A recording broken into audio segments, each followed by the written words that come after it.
Bonjour à tous, buongiorno a tutti. Je m'appelle Cécile Borghini, je suis accompagnatrice montagne, avec la qualification en e-sport, donc j'amène la plupart du temps des personnes à mobilité réduite en montagne.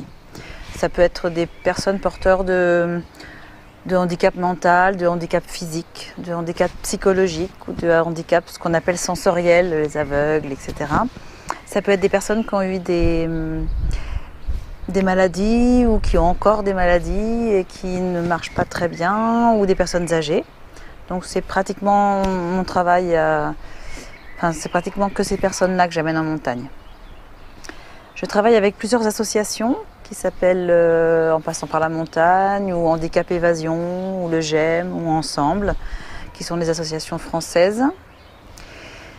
Et j'utilise comme matériel un petit peu le fauteuil ski, mais beaucoup la joëlette. Le printemps, l'été et l'automne, c'est vraiment la joëlette.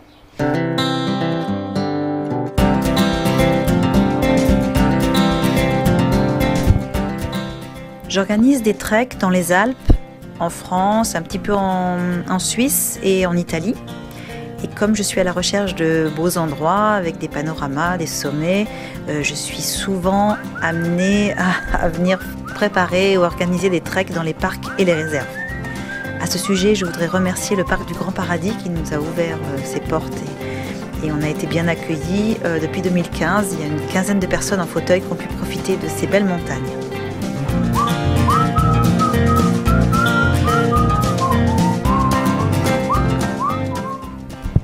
Ce qu'il faut savoir, c'est que avec les joëlettes, on va plus doucement et plus difficilement qu'un marcheur normal.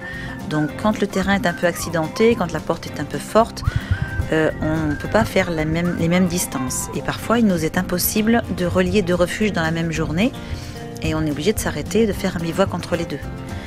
D'autres fois, on n'a pas le ravitaillement suffisant pour toute la semaine. On est quand même une équipe d'une vingtaine. Donc pour ces deux raisons-là, moi je prends contact avec le parc ou la réserve pour demander soit des autorisations, soit des coups de main.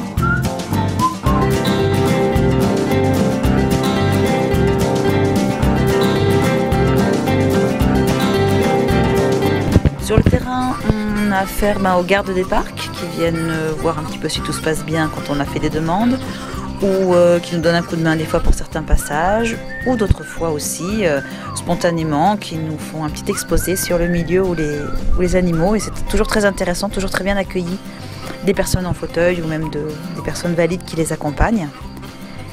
Et il y a aussi un personnage qu'on rencontre beaucoup dans les parcs qui est le gardien de refuge. Alors il est très important. Quand on arrive dans un refuge, bien sûr il est toujours souhaitable qu'il n'y ait pas trop de marches d'escalier, qu'il y ait des toilettes un petit peu larges pour qu'on puisse amener les personnes en fauteuil à l'intérieur.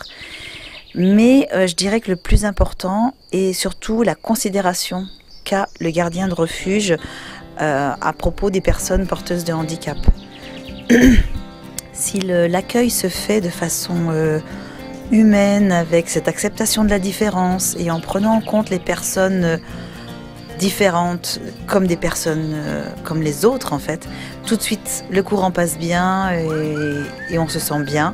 C'est ce qui est arrivé dans un refuge là, Città di Chivasso, où on a eu vraiment un très très bel accueil et voilà, on a envie d'y retourner. Donc c'est bien une histoire de personnes et après on s'arrange pour le matériel.